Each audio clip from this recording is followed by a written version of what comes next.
Minasyaitonirrajim. Bismillahirrahmanirrahim. Assalamualaikum warahmatullahi wabarakatuh.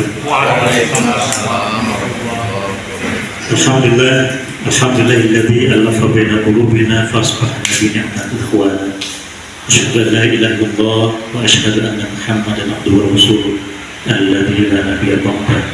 Allahumma shalli ala sayyidina Muhammad wa ala alihi wa ashabihi rasulillah ajma'in.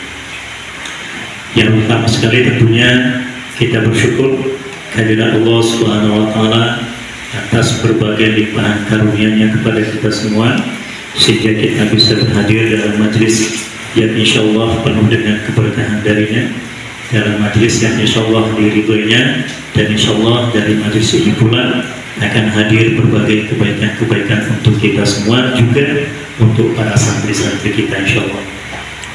Selanjutnya salawat beruntaikan salam kehadiran junjungan kita Nabi Muhammad sallallahu alaihi wasallam, manusia pilihan, manusia yang begitu sempurna, yang diutus oleh Allah Subhanahu wa taala untuk menyampaikan pesan Islam, dan semoga dengan salawat dan salam tersebut kita termasuk bagian dari umat Nabi Muhammad yang insyaallah akan mendapatkan syafaat kelak di hari akhirat. Yang sama-sama kita muliakan Bapak Kabid Praktis Bapak Dr. Haji Fahri LCMA, ahlan wa sahlan. Selanjutnya Bapak Kasih Praktis Bapak Dr. Haji Anwar, ahlan wa sahlan Bapak. Seperti inilah kondisi kami di bagian Serbat, mudah-mudahan bisa betah atau bahkan pindah dari Pekanbaru ke bagian Serbat. Karena insya Allah ketika ada orang baik dengan keilmuan yang baik tinggal di suatu daerah, maka di daerah tersebut akan tumbuh berbagai kebaikan-kebaikan yang lainnya. Selanjutnya yang sama-sama kita muliakan para buya, para kiai, para asatidz dari berbagai pondok pesantren yang ada di Kecamatan Bagian Sembah, Bagian Sembah Raya, dan juga Kecamatan Tanjung Medan. Mudah-mudahan kebersamaan kita ini, pertemuan kita ini bisa menghadirkan kebaikan-kebaikan di hari kemudian. Jadi untuk sama-sama kita mulai acara ini adalah sama-sama kita bacakan kalimat basmalah. Bismillahirrahmanirrahim. Dan dilanjutkan kami berharap kepada Ustaz Ramadan untuk menyampaikan taujih robbani. Kepada Ustaz Ramadan kami persilakan. أعوذ بالله من الشيطان الرجيم. يا أيها الذين آمنوا اتقوا الله ولتنظر نفس ما قدمت لغد واتقوا الله إن الله خبير بما تعملون. ولا تكونوا كالذين نسوا الله فأنساهم أنفسهم أولئك هم الفاسقون. لا يستوي أصحاب النار وأصحاب الجنة، أصحاب الجنة هم الفائزون. Assalamualaikum warahmatullahi wabarakatuh.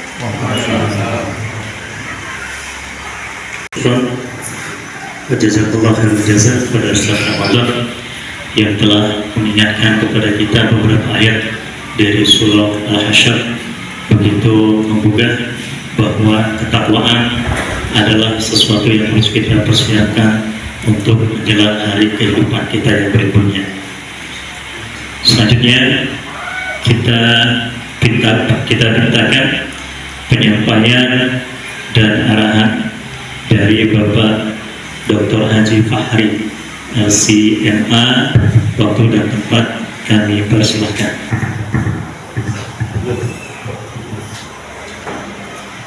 Assalamualaikum warahmatullahi wabarakatuh. Alhamdulillah wa syukrulillah wassalatu wassalamu ala rasulillah allazi la nabiyya ba'da. Syukur alhamdulillahi rabbil alamin. Kemudian salawat dan salam kepada Rasulullah sallallahu alaihi wasallam. Allahumma salli wa sallim wa barik ala sayyidina Muhammad wa ala ali sayyidina Muhammad. Pertama tentu ucapan terima kasih kami karena telah berkenan untuk memenuhi permintaan kami. Pada mulanya kami punya agenda adalah pembinaan ustadz, ustazah, tenaga pendidik dan kependidikan di Pondok Pesantren Al-Majidiyah. Tapi kalau karena Bagan Batu ini sangat jauh terasa, karena 4 kilo lagi udah Sumatera Utara saja. Udah Sumatera Utara ini. Jadi kemarin saya telepon Ustaz Hafiz, kalau diskedulkan kegiatan kita ini disondingkan agar kami punya kegiatan yang terisi sehari itu, berkenan dah kira-kira pimpinan Pondok Pesantren sekitar Bagan Batu agar berkumpul. Kira-kira tempatnya di mana? Tempat yang paling tengah adalah pesantren Al-Hikmah. Maka terbayang oleh saya Ustaz Rahmat yang sudah lama kami tidak jumpa. Mungkin tak berhitung, tak berapa tahun pula tidak jumpa. Jadi rindu pula rasanya. Beberapa pondok saya sendiri dan Pak Jasri mungkin sudah mengunjungi. Tapi kalau dikunjungi satu persatu memang lokasinya itu luar biasa, lumayan ekstrim. Dulu Pak Jasri dengan Pak Perus sudah sampai ke pondok Pak Baginda ya, Ustaz Baginda sama Ustaz Dolan ya. Itu tidak ada badan mobil itu yang tak melumpur, sampai ke atap-atap mobil itu tak ada yang tak melumpur. Tapi makanya kami pun luar biasa takjub dan berikan apresiasi. Begitulah perjuangan kita di Pondok Pesantren, satu lembaga pendidikan yang memang didirikan oleh ulama-ulama kita. Kedua, mungkin sedikit mengingatkan kita tentang beberapa hal. Pertama, bahwa Pondok Pesantren memang merupakan lembaga pendidikan tertua di Indonesia. Kalau bahasa Menteri Agama kita yang baru, Profesor Nasaruddin Umar, kalaulah tidak ada kolonial Belanda dan penjajahan Jepang, mungkin lembaga pendidikan dan perguruan tinggi ternama di Indonesia adalah yang ada pada Pondok Pesantren. Karena banyak pesantren sudah ada sebelum keberadaan negara Republik Indonesia. Kita terakhir kemarin Musabaqah Qiraatul Kutub tahun 2023 itu di Lamongan, di Pondok Pesantren Sunan Derajat. Umur Pondok Pesantren ini sudah 600 tahun. Pesantren tertua di Indonesia. Alhamdulillah memang dengan usia yang sudah lama, lalu kemudian komitmen bersama Sunan Derajat atau kiai-kiai penerusnya dengan lingkungan masyarakat, pesantren itu memiliki kemandirian yang luar biasa. Mereka punya 141 hektar lahannya. Mereka punya pabrik garam, pabrik batu kapur, PT-PT semuanya. Jadi mobil truknya saja itu ribuan. Nah, mereka juga punya supermarket, mereka juga punya rumah makan bertaraf restoran dan usaha-usaha lain. Yang usaha itu semuanya kembali mensubsidi pesantren. Nah, karena usahanya sudah besar, akhirnya biaya pendidikan anak-anak 1 bulan itu hanya 400.000. Lalu uang masuknya hanya 1.400.000. Di situ semuanya. Uang pembangunan kah istilahnya, atau uang pakaian seragam kah, semuanya kembali mensubsidi pondok pesantren. Santrinya ada 15.000. 3.000 ngalok. Nah, 12.000 mungkin. Mereka punya SMK 13 jurusannya dan punya SMP negeri, satu-satunya SMP negeri di Indonesia di dalam pondok pesantren Sunan Derajat. Mereka punya wusta, punya sanawiyah. Mereka punya kuliah, punya juga madrasah aliyah. Mereka punya aliyah, punya kuliah, lalu punya SMK. Mereka punya Institut Agama Islam. Nah, makanya ramai jadinya. Maka ini menjadi inspirasi. Jadi betul juga kata Menteri Agama itu, kalaulah kemudian Belanda tidak memperkenalkan sekolah, mungkin tidak ada lembaga pendidikan yang ada di Indonesia kecuali pesantren. Disebabkan karena ada sekolah SD, SMP, dan SMA. Ini kalau bahasa kitanya adalah warisan Belanda ya. Maka mengimbangi tersebut Kementerian Agama hadir, menghadirkan pendidikan agama Islam pada sekolah. Karena ini hanya ada 2 jam saja pelajarannya, maka kemudian ada pendidikan diniyah takmiliyah awaliyah, atau disebut juga dengan MDTA, Madrasah Diniyah Takmiliyah Awaliyah. Lalu kemudian ada MDTW, membackup yang SMP. Ada MDTU yang membackup SMA dan SMK. Ada MDT Al-Jami'ah, membackup perguruan tinggi umum. Nah, untuk kemudian formalnya, maka kemudian Kementerian Agama hadir dengan tawaran yang baru. Itulah dia madrasah. Ada madrasah ibtidaiyah, ada madrasah sanawiyah, ada madrasah aliyah. Jadi rumpun pendidikan agama Islam itu dipelajari secara formal di madrasah tersebut. Maka oleh sebab itu pondok pesantren tidak boleh hadir hanya seperti wajahnya madrasah tanpa pondok. Kita kalau berkunjung misalnya ke Man 1 Pekanbaru, Man 2 Pekanbaru, Man 1 itu mereka sudah punya jalur Timur Tengah. Alumni mereka itu sudah ada yang lulus ke Turki, lulus ke Sudan, lulus ke Maroko, dan lain-lain sebagainya, termasuk Azhar, Mesir, ataupun yang ada di Arab Saudi. Mau Taif kah itu, ataukah kemudian Universitas Islam Madinah, ataukah kemudian yang ada di Riyadh misalnya.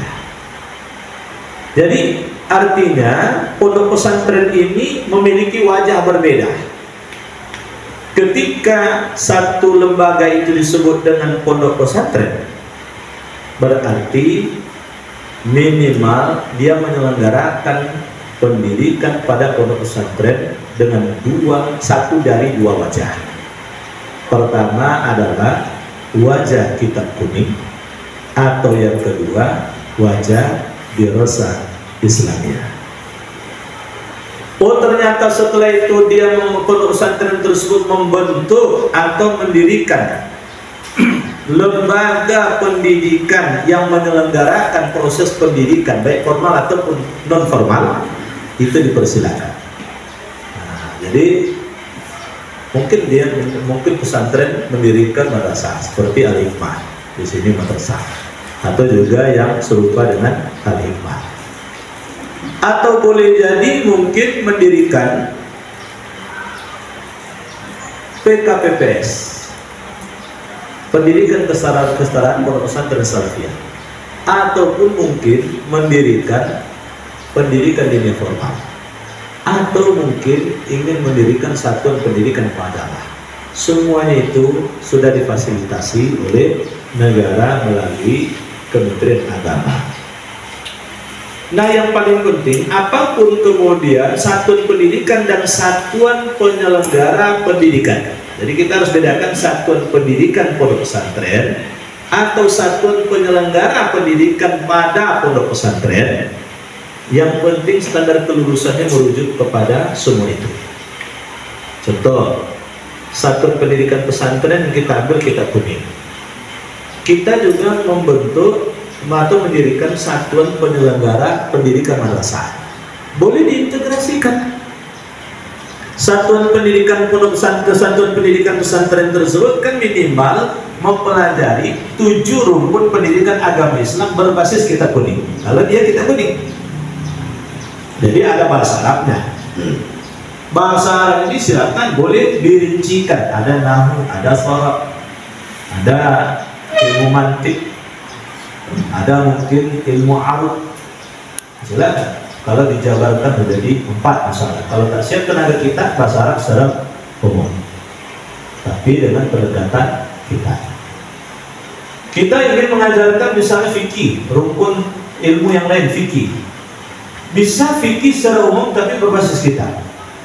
Bisa juga kemudian dirincikan, ada usul fikihnya, ada fikihnya, ada kemudian ilmu falaknya, dan lain sebagainya. Atau mungkin kalau sekiranya ada pewarisan bahasa tersendiri, boleh. Itulah kemandirian pondok pesantren tersebut sesuai dengan kekhasan dan kompetensi yang dimiliki oleh pondok pesantren tersebut. Nah, sama juga dengan Al-Quran. Al-Quran bisa ulumul Quran, bisa kemudian tafsir. Sama juga dengan hadis, bisa ulumul hadis, bisa kemudian syarah hadisnya. Nah, sesuaikan dengan jenjangnya yang ada. Ya, sanawiyah lanjut dengan aliyah misalnya. Kurikulumnya bisa saja diambil kurikulum madrasah, tapi kemudian rujukannya langsung ke kita. Ketika kita satuan pendidikannya itu adalah pendidikan berbasis kitab kuning. Sama dengan akidah, begitu juga dengan akhlak, begitu juga dengan tarikh. Nah, 7 rumpun ilmu pendidikan agama Islam ini dipelajari dengan pendekatan kepesantrenan. Nah, yang paling penting sebetulnya bukan sekedar kemampuan dari kita mengajarkan lalu kemudian menguasai santri tersebut dari rumpun-rumpun ilmu tersebut. Karena pesantren bukan tempat sekedar menghafal, tetapi lebih dari itu, bagaimana wajah pesantren yang ada dalam kitab tersebut teraktualisasi dalam kesehariannya. Maka kalau di pondok-pondok tertentu kan ada kelas 7. Kalau ada yang bertanya, apa dasarnya itu? Boleh buat pula kelas 7. Nah, dasarnya bahwa pondok pesantren tersebut adalah lembaga pendidikan yang didirikan oleh masyarakat, yang di dalam pendidikan tersebut ada satuan pendidikan pesantren, ada satuan penyelenggara pendidikan pesantren, satuan penyelenggara pendidikan pada pondok pesantren. Yang satuan penyelenggara itu dia sekolah atau madrasah, standar kelulusannya kejar oleh dia. Tapi kemudian satuan pendidikan pesantren itulah dia kitab kuning atau kemudian dirasa Islamnya, kejar target tersebut. Kalau ternyata dalam rangka mengejar itu harus ada kelas 7 yang sifatnya pengabdian, itu adalah domain kewenangan dari pesantren membuatnya. Gontor sampai sekarang dan yang serupa dengan itu kan masih nyaman saja dengan 7 tahun. Kalau kelas 6 anaknya santrinya itu minta ijazah, nggak bisa. Harus ada kelas 7-nya dan mengabdi se-Indonesia. Maka kalau sekiranya kelas 6 minta ijazah, tidak akan dikasih. Bisa dia mendapatkan ijazah, tapi dia syarat harus langsung kuliah. Nah, kuliah di mana?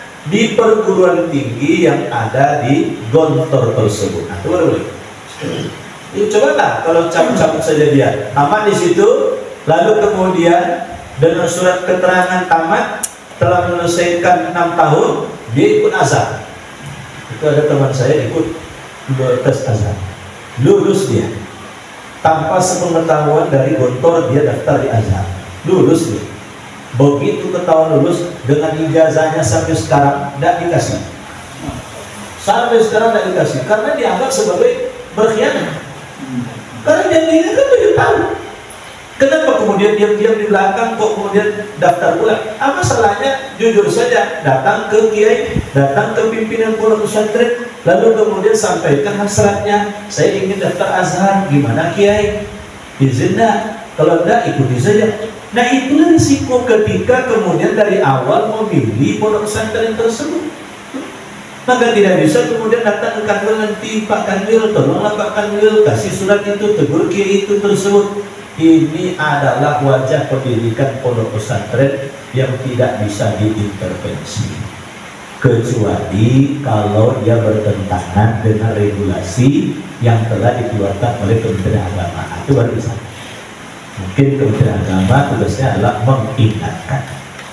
Jadi kalau disuruh bilang gontor harus keluarkan jazah sanawiyah sehebat apapun, sekelas menteri pun suratnya tidak akan dikeluarkan itu. Karena memang pakai ijazahnya hanya satu. Sampai 6 tahun berproses pendidikan di gontor tersebut, 1 tahun mengabdinya. Begitulah negara hadir mengakui keberadaan dengan kekhasan pondok pesantren tersebut. Nah, jadi balik pada persoalan tadi. Nah, oleh sebab itu wajah-wajah dari aktualisasi seluruh cabang keilmuan yang dipelajari pada pondok pesantren tersebut, itulah yang kemudian harus kita aktualisasikan pada santri kita. Coba misalnya kita renungkan, di dalam Al-Quran ada surat Al-Baqarah, artinya sapi betina. Di dalam Al-Quran ada surat Al-An'am. Surat Al-An'am artinya binatang ternak. Tapi santri alergi dengan soal peternakan. Kira-kira nyambung nggak itu? Nah, maka pondok santri yang punya lahan luas, kalau bisa di situ diajarkan ilmu peternakan. Ibnu Sina itu 5 tahun hafal Quran. Dia luar biasa banyak hafalan hadisnya, tapi dokter. Tapi dia dokter.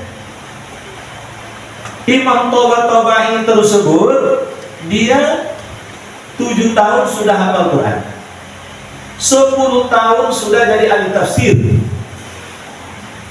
Tapi luar biasa, dia sangat hebat dalam persoalan ekonomi. Imam Ahmad bin Hanbal, dia adalah imam mazhab, pakar hadis, kita hadisnya al-musnad. Dia adalah pakar fikih, tetapi dia ahli dalam persoalan perdagangan. Ibaratnya dagangnya itu sudah internasional. Imam Abu Hanifah juga begitu. Dia seorang pedagang ulung. Imam Malik pedagang ulung. Jadi inilah salah satu tujuan kenapa Kementerian Agama hadir belakangan ini, memberikan support untuk kemandirian pondok pesantren. Dalam hal ini diharapkan santri-santri memiliki skill, memiliki keahlian. Dia memiliki tafaqquh fiddin yang mumpuni, tetapi dia juga memiliki kompetensi keahlian dalam keduniaan. Mungkin dia ahli peternakan, mungkin dia ahli juga dalam persoalan pertanian, mungkin dia ahli dalam bidang olahraga, mungkin dia ahli dalam yang lainnya. Dalam Al-Quran ada surat Al-Hadid, surat besi. Kan tidak salah kalau di pondok pesantren diajarkan pandai besi. Di dalam Al-Quran banyak sebetulnya itu. Ada surat Asy-Syams, matahari. Ada surat Al-Qamar, bulan. Ada surat An-Najm, bintang. Tapi tak diajarkan ilmu astronomi. Kalau bahasa kita sebetulnya adalah termasuk di dalamnya kan ilmu falak. Bagaimana caranya mengukur arah kiblat, itu kan kebutuhan dari masyarakat. Di Riau belum tampak lagi pondok pesantren yang ketika ru'yatul hilal itu menjadi rujukan dalam penentuan awal masuknya Ramadan. Nah, kita berharap 532 pondok pesantren di Riau ini saat ini tidak sekedar transformasi ilmu yang 7 rumpun tadi saja, tetapi lebih dari itu dia sudah aktualisasi ilmu tersebut dalam keseharian. dalam keseharian. Nah, ibarat kata Rasul, al-ilmu bila amali kasyajari bila sama. Itu hadis atau ungkapan ulama itu? Saya. Nah, ilmu kalau tak diamalkan bagaikan pohon yang tidak berbuah. Jadi ketika kita mendirikan pondok pesantren, jangan tanggung-tanggung, jangan sekedar menanam pohonnya saja, tapi bagaimana caranya pohon itu berbuah, sehingga ketika keluar santri kita dari pondok pesantren dicari bukan sekedar untuk jadi imam, dicari bukan sekedar untuk menyelenggarakan jenazah, dicari bukan sekedar untuk mimpin yasinan, untuk memandu doa, tetapi lebih dari itu, dalam banyak hal ternyata santri dan santriwati kita punya kompetensi keahlian. Maka siapa yang punya kompetensi keilmuan, kompetensi keahlian, kompetensi kepribadian, mereka itulah yang kemudian akan dipakai oleh zaman. Mudah-mudahan kita berharap nanti banyak pondok-pondok yang muncul di Bagan-Batu di sekitar. ICBS itu banyak pesantren sekarang, sekitar 6.000 santri.